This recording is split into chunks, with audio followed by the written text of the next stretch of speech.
chatting about what is likely one of the hardest parts about being an elementary music teacher. Can you guess it? Learning your students' names. Chances are, as an elementary music teacher, you likely have between 300 and 700 names to learn of your students. Never mind the ones that move in partway through the year. But learning the names of your students is crucial for your success and their success in the music room. Learning students' names, I honestly believe, is the first step of connection building. And if you don't have a connection with your students, you're pretty much dead in the water. That might sound a little harsh, but I really truly think that your first step to success as a music teacher is learning your students' names. However, it can be a really daunting task. This last year I had 200 kids and I had to know their names as soon as possible because that's how I could build connections with them. This next year I'm going to be in 2 schools and I'll have closer to 300 names. Now for some of you, I'm sure it's more than that. I teach in rural Manitoba. I'm sure some of you who live in bigger centers have closer to 500 and 600 student names to know. So now that I've freaked you out a little bit, perhaps, let's get to it with some tips for learning student names. Because honestly, friends, this is your most important job at the beginning of the school year. It will set you up for success for the rest of the year. I guarantee it. So the first step for learning students' names is name games. There are tons and tons of name games out there. I have about 5 favorites that I use and about 1 for each grade level. So my kindergarten and grade 1 groups, this is mostly for my kindergarten group. So these are the students that in the fall will be brand new to me, so I'll do some extra name game stuff with them. The first name game for my kindergarten kids that I use is name, name, say your name. So what we do is we keep the beat, we are all sitting in a circle and we just practice. Name, name, say your name. My name's Miss Jayna. And then some versions of this game have it where the class repeats it. But I've changed it up for my kids that we just do it, my name's, and then they say their name. Now, in order for them to keep track of where they are in the circle, I have them pass around a stuffed animal or a puppet, which also makes them feel a little bit special when it's their turn because they get to hold it and hug it and all of those things with it. So that is my go-to name game for kindergarten. Another one that I really like, and I like it because it works in the 4 voice types, is Hickety Pickety Bumblebee. I don't do this game currently at the school that I'm at because the kindergarten teacher does a big thing with it in her classroom. But the school that I'm going to, my second school for the fall, I do plan to do it with them and with more than just kindergarten. I might do it K1, 2 even in that school because it's a great game that the kids like. And again, it has a stuffed animal and we practice 4 voice types. So I have a little bee stuffed animal. I'll try to put a picture of him up here. And Hickety Pickety Bumblebee goes like this. Hickety Pickety Bumblebee, will you say your name for me? And then the student says, my name is Ben. And then everyone then says, his name is Ben. And then as the teacher, I say, now whisper it. My name is Ben.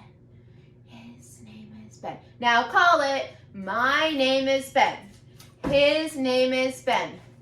Now speak it. My name is Ben. His name is Ben. Now sing it. And usually I demonstrate this one for them first.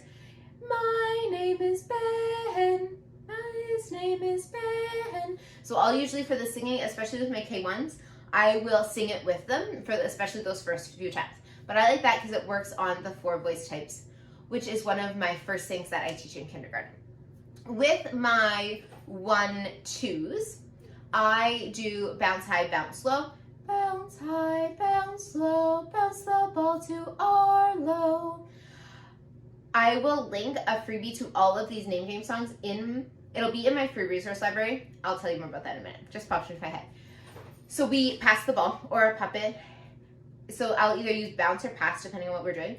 Bounce high, bounce low, pass the ball to Hudson. And then we pass it to Hudson. So this one is less for me to learn the students' names, but more for them to learn each other's names because in our school, because they're 1-2 combo classes, they're usually with different kids each year. So this helps them learn each other's name. The other way that I have seen this done, this isn't how I do it, is you just sing bounce high, bounce low, my name is Hudson for the person who has the ball. So then everyone sings bounce high, bounce low, and then the person who has the ball, this has often happened with passing, sings at the end, my name is Hudson. So you would be passing or bouncing the ball around the room. With my 3-4 class, I love to do jump in, jump out. It goes like this. Jump in, jump out, and turn yourself about. I said jump in, jump out, and introduce yourself. And then at that point, the students do, my name is, they say their name. I like to, so something they like to do, and I can. So if I was doing mine, I might do jump in, jump out, and turn yourself about. I said jump in, jump out, and introduce yourself. My name's Miss Jayna, and then everyone else says, yeah. And I like pizza, yeah. And I can snap, yeah. And then everyone does the action together. All right, all right, all right. And for this, I have my students sit or stand in a circle, and then we all jump in, jump out, and the person who's gonna be it is standing in the middle of the circle to begin with. And then the last one is for my grade 5s, and it is pizza, pizza, daddy-o. It goes like this. Miss Jayna had a friend, pizza, pizza, daddy-o. How do you know it? Pizza, pizza, daddy-o. Because she told me, pizza, pizza, daddy-o.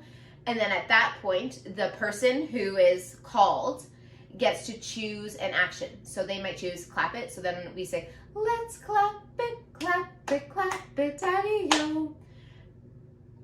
And then they can choose, I sometimes let them choose up to 3. So they might do let's tap it, daddy-o. Let's snap it, daddy-o. And then we go around. I like that one for the older kids because it's a little bit longer and they have the attention span for it. And they can think of those different movements, which we've been working on so much through all of our years of learning music together. So those are my top 5 name games that I always do at the beginning of the year. There's some others that I rotate in and out, but like I said in a complete squirrel moment, I do have a free resource in my free resource library with all the notation and directions for how I play these games. So check that out in the link down below. The other way that I learn students' names, and honestly, this is one of the fastest ways that I learn students' names, is I cheat. I know. Horrible thing for a teacher to say, but I cheat and I use a seating plan. So my seating plan is also in my free resource library, which you can get through the link down below. And it has boxes that I put the students' names in. And then that's also what I use as a grade tracker for just quick observational assessments. So I will have the students sit in a seating plan for the first part of my classes, especially at the beginning of the year, so that I can learn their names and I can work on associating a name with a face. And then it also, with how I do my seating plan, it also helps me keep track of grades and skills that they are doing. But honestly, it's okay to use a seating plan and cheat because the kids will feel special when you know what their name is, even if you looked at the seating plan. So that's super useful as well. Tip number 3 is use the students' names often as you can. Use them when you're asking for volunteers. Use them when you're noticing something well that they're doing. Constantly use their names in conversation so that they know that you know their name and that you have a chance to practice their name. So often when I'll say, okay, I need someone to hand out the pencils. Okay, Alex, can you hand out the pencils?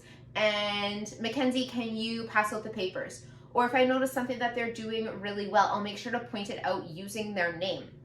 So for instance, we're playing instruments and someone is following the rule of don't play before I say. So I'll say, hey, Jace, great job not playing before I say.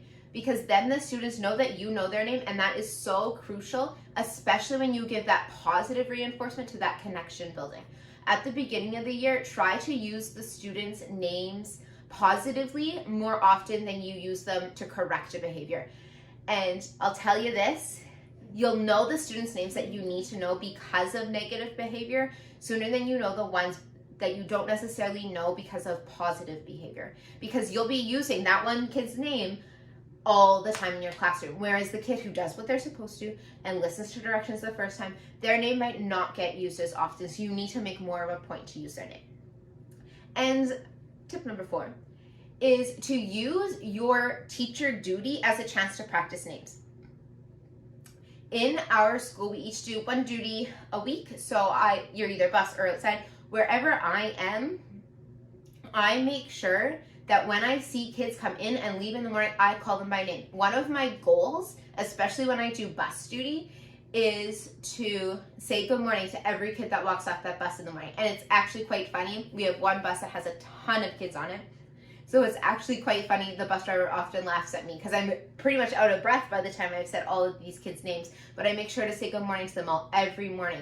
The weeks that I don't have any supervision, I try to get to the entrances where the kids come in for the start of the bell so that I can say good morning to them, say their names, and then that also just lets them know that I'm in the building and I'm working to build those connections with them. So using your duty post and using your supervision time as a time to learn students' names is so important and crucial because it makes the kids feel valued, especially if you're doing it first thing in the morning. And if you're doing it when you're not necessarily having to be outside for supervision, but you're watching them come in the morning from the doors, or meeting them outside your music room door, and as they walk in, saying, good morning, Ben, good morning, Aaliyah, good morning, Fred, all of those things will help you practice their names. Now, last little 5-point bonus tip is don't expect you to know all of your students' names on the first day. You won't, because chances are you don't know what they look like, and each kid will have something about their personality that will help you remember their name. So you do not need to know them all, even by September 30th. Give yourself some grace period. However, you really should know them before you're doing report cards on them. And if not then, know them by the end of the year so that you're ahead on it if you're back at that same school next year. Like I said in the beginning of the video, but I think it's so important, I'm going to say it again. Knowing students' names is the first step to building connections with them. The connections I have with my students is something that I'm very proud of. I took a lot of time to do it this year, and I really feel like it makes me an effective teacher. If you don't have those connections, as a music teacher, I'm sorry if this sounds mean, this is harsh, but you're dead in the water. You won't have the respect from the students and they won't be worried about disappointing you. I know it's a little harsh, but it is the reality, and I really think that it is your first step to being a successful teacher. So after all that talking and rambling, that's all I have for learning name activities. Check the links in the description so that you can get some of the freebies that are included with this video. If you like this video, make sure you like, subscribe, and share so that other people can find these videos and get these super helpful name learning tips. And until next time, that's all I have. So have a good one. See ya.